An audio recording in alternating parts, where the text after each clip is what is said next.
Magandang araw mga kabayan.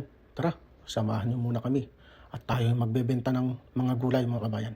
Kung mapapansin niyo mga kabayan, napakarami ng aming ibinebenta. Iba't ibang klaseng mga gulay.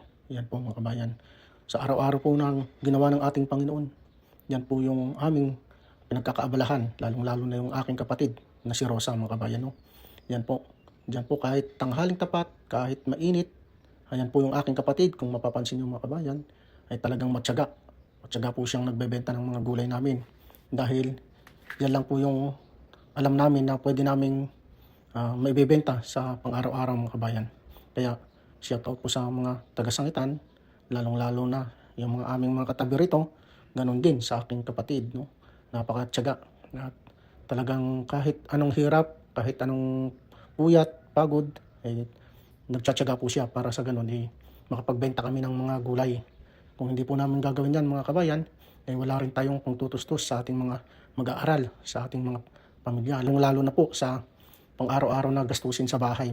Paano po mga kabayan, hanggang dito na lamang po at ako po ay magpapaalam muna sa inyo at maraming salamat sa inyong lahat.